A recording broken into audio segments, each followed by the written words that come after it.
Thank you, Todd, for that beautiful invocation. Good morning, everyone. Good morning. Let's try that again. Good morning, everyone. Good morning. All right. All right. Good morning. Welcome to our 2023 graduates, whose accomplishment brings us together today. Welcome to their families, from near and far, as well as their getaway families and friends who have joined them here. Welcome to all our volunteers, including our Board of Trustees, who have contributed to make UWC and the experience these students have had whole. Welcome to alumni who will today include the class of 2023 in their fold. Welcome to the faculty and staff who have engaged and supported this class over 2 tough years. Welcome to the faculty and staff who have moved on, but who have given so much to our alumni and to the legacy that is UWC-USA. Welcome to our first-year students who've learned and lived with their second years in a spirit of community. Welcome families who support all of us at UWC-USA in our work. And welcome to our platform party, including our tireless interim associate head of school, Todd Austin, and deans Alexis Mamaw and Naomi Swinton.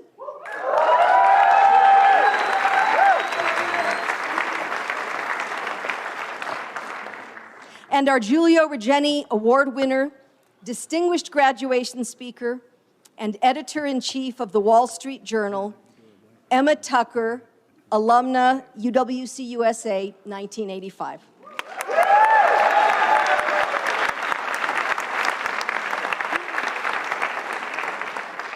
Class of 2023, in a spirit of gratitude, please join me in a round of applause for all of the people who have supported your journey to and through UWC-USA.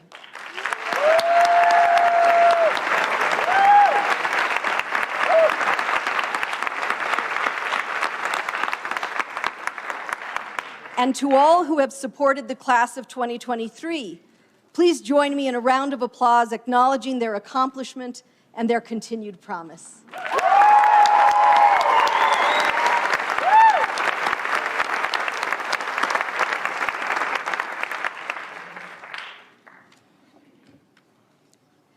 The UWC mission reads simply enough.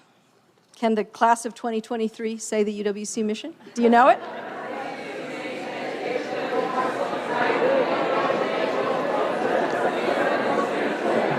They nailed it.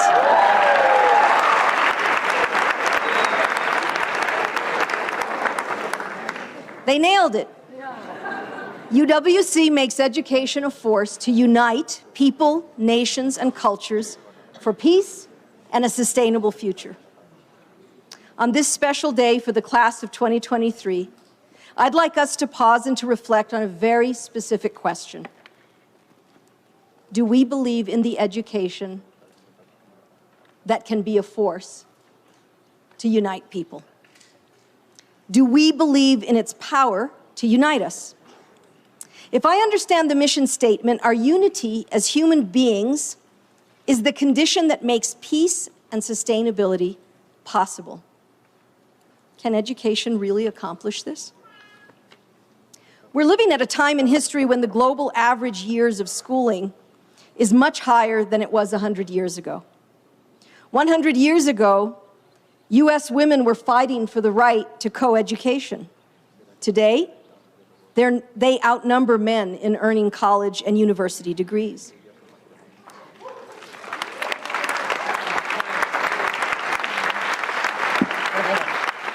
Of course, as a global community, we know that educational access isn't equal across the world, and it isn't equal for marginalized groups. But the data shows that in sheer numbers, education is more accessible now than it was 100 years ago.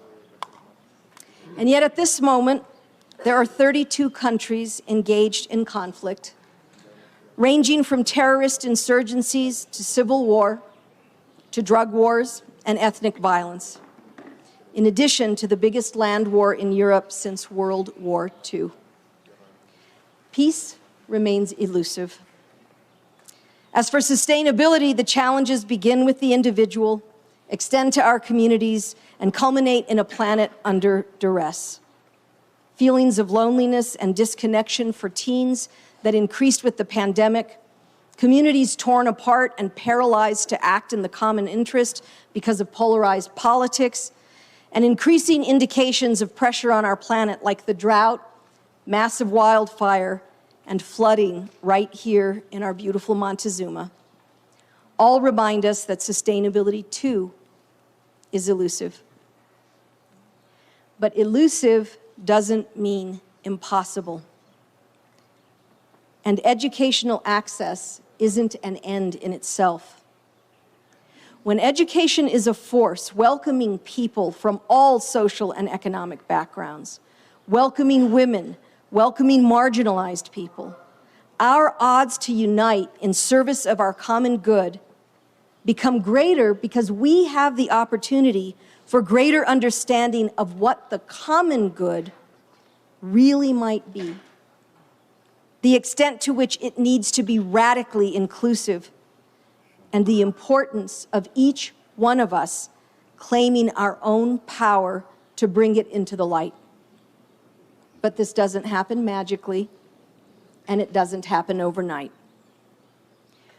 We know firsthand within our own campus community, unity can be elusive, and working toward peace and sustainability in ourselves, as a community, and with our environment doesn't come easy. As idealists, we can find ourselves especially disappointed when change doesn't come quickly, whether in ourselves, others, or the institutions that we commit to. What is important to ask constantly and courageously is what our disappointments have to teach us, especially about ourselves. How do and don't we rise to the challenges we face? How effectively and empathically do we navigate when tensions flare and words and actions wound? How do we show up when things break? Do we get out of our comfort zones to see things from someone else's point of view? Do we get real with ourselves about what we say versus what we do? Do we confront an imperfect world and an imperfect community by tearing others down or by lifting them up? The moments of disappointment in our incredibly diverse community, the moments that are uncomfortable or downright painful, these are the moments when the power of education to unite is tested. These are the moments that we are tested as individuals and as a community, because the power of education is really about what we do with it. Whether we use it to unite or to divide, to find common ground, or to entrench ourselves in separate camps, to call out the injustices of the world as intractable, or to look for ways big and small to fight them, certainly if they affect us personally, but more importantly, if they don't. And these tests won't end at UWC as ready to unite as we have come together. We'll be tested in communities far and wide that don't even begin with the premise that unity is possible, let alone desirable. I hope that as all of us celebrate today, we recognize that to believe in the force education can be to unite is really to believe in our own power to make a difference, to make things better for ourselves and for our communities, and even for our planet. We can start small, prioritizing friendship and self-care and sleep. Firsties especially, sleep. And we can do things like call members of our community in instead of calling them out. We can consume less stuff and conserve precious resources like water and energy. Those are small acts each one of us can do each day, acts that we control, and they can have a huge impact as we unite with others in service of our common interests.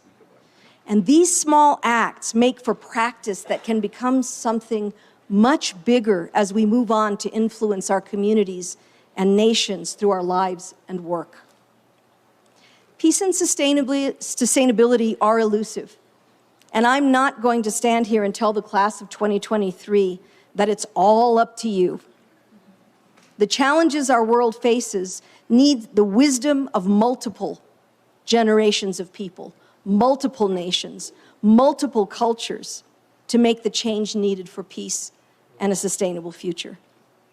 I hope that everyone touched by the UWC mission claims their power to unite wherever they can in solidarity with the class of 2023 as it goes out into the world to make the difference only it can make. Thank you.